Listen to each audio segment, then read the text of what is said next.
On Halloween, the Beklov had a stream in which he and his sidekick talked about Bob Chipman and his comic in all the wrong ways final episode of Game Not Really Thinking About It. And I thought to myself, a lot of my complaints are pretty old, but this sounded like fun. I want to get in on some of this action. First thing that really comes to mind is Bob Chipman will defend Anita Sarkeesian's rhetoric on the grounds that she's elevating the medium. And yet, he will derisively dismiss the idea of a code of ethics in the coverage of the medium by saying video games are toys. So says the man who made 100 video series for opining on said toys. A series in which he developed a rather convoluted lore to opine on what he dismisses as toys.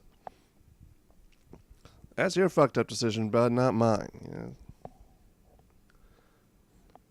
Now, I think games aren't. I think they are a good medium, so I think it's worthwhile talking about them. I think the coverage of them should be held to an ethical standard. And the only thing Sarkeesian elevates is her account balance. Now, as to the final video, the big finish, Chipman claims modern warfare shooters are a 9/11 revenge fantasy, totally passing over some actual 9/11 revenge fantasies like Collateral Damage, basically remembered as that movie where Arnold Schwarzenegger bit some dude's ear off a la Mike Tyson, and the classic you don't remember Fugitive Hunter War on Terror, which if you do remember, it's for that game where you finish it by punching Osama bin Laden to death in submission. They're very forgettable, they were in bad taste, and that's why they didn't last, frankly. I don't particularly care for the modern shooter genre, but they have to have something going on besides a revenge fantasy to keep people interested in those games. He actually claimed the whole genre of modern warfare shooters are an effort of the right wing to infiltrate the culture. Projection much? Okay, seriously. It's preposterous on its face. I mean, Infinity Ward is in San Fernando Valley, one of the most liberal parts of the country.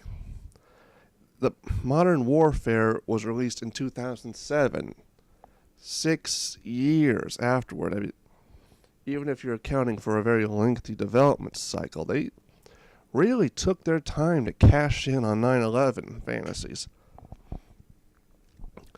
DICE is a Swedish company, and remember Sweden, that socialist utopia, if you were to believe some of the political candidates.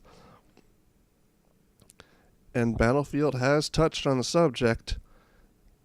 DICE was still making games about World War II and Vietnam well into the War on Terror. And most of the time in Battlefield, just taking a quick look at the Wikipedia, most of the time there's a fictional Middle Eastern bloc as a third faction because it's more exciting that way if there's a third power on par with the others. Not just a bunch of disparate nations or fighting each other over this, that, and the other. Then there was the part about Jack Thompson and his fall from grace, if he ever had it. Now, the difference between what was going on with Thompson and what's going on with Sarkeesian is that the industry defended itself against Jack Thompson. That's a big deal. Sarkeesian's been very successful at guilting them over their own progressive ideology. And it's just worth noting that Thompson's behavior got him disbarred. He cannot practice law. He lost his license to practice law because he was unethical. And just, okay. And he's saying it was harassment or whatnot and all. All right, he's saying Gamergate is repeating how we dealt with Jack Thompson. And I'm like, according to his narrative, Gamergate has been harassing people.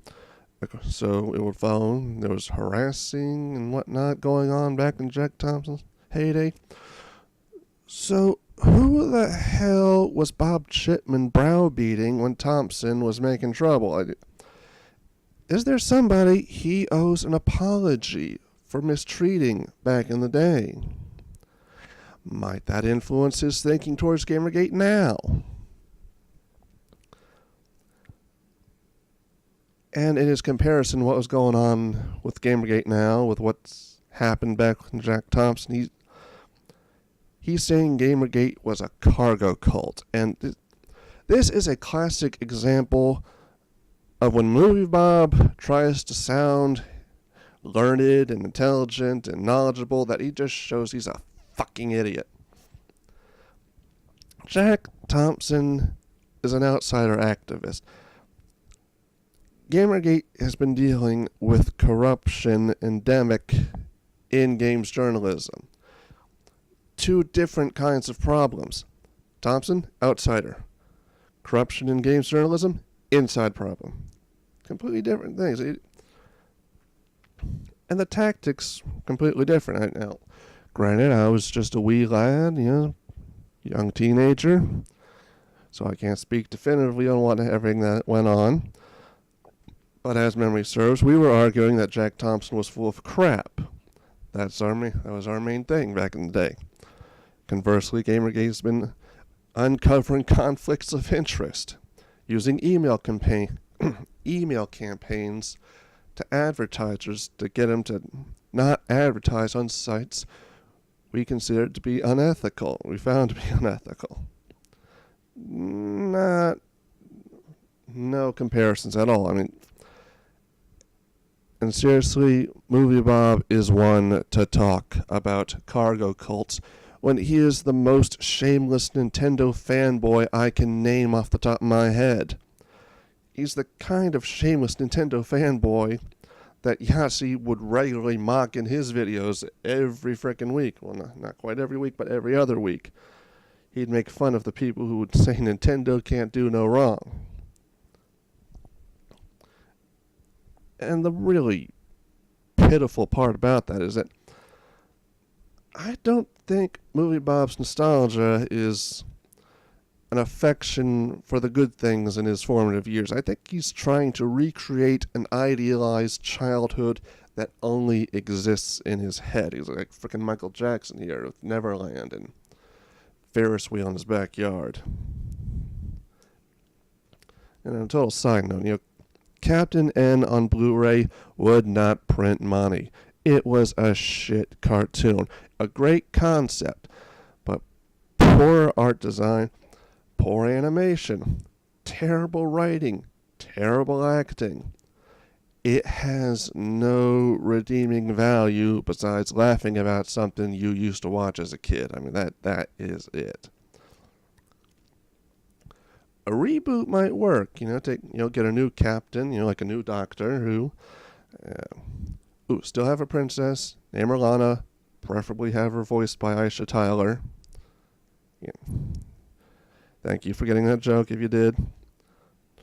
Or even use Captain N as a plot device to tie together some semblance of a justification for a Smash Brothers movie. I mean, that could work. I don't know, but the Captain N cartoon is junk, and we're better off without it, really. And here's one thing that really struck me as pitiful and very telling about Bob Chipman's state of mind. Of the sidekicks, all played by himself, which one does he give Captain N Space Jesus powers? The Retro Thinker. And that says something. It's the guy who's looking backward. In Bob's mind, all the good shit is in the past, and the only thing to look forward to is trying to relive what they enjoyed in the past. I mean, there's a very pessimistic underpinning for that choice of anointing as a successor. And that now, maybe a big part of that was Bob's own state of mind at the time, his personal circumstances, but I doubt, even though he's regained some kind of gainful employment, that his future is looking up. And that's really Bob Chipman's own fault. If he won't lift himself up, nothing else will. And that's really all I gotta say about that. Thank you all for listening and listening to me talk shit about MovieBob. Because goddamn, it's so easy.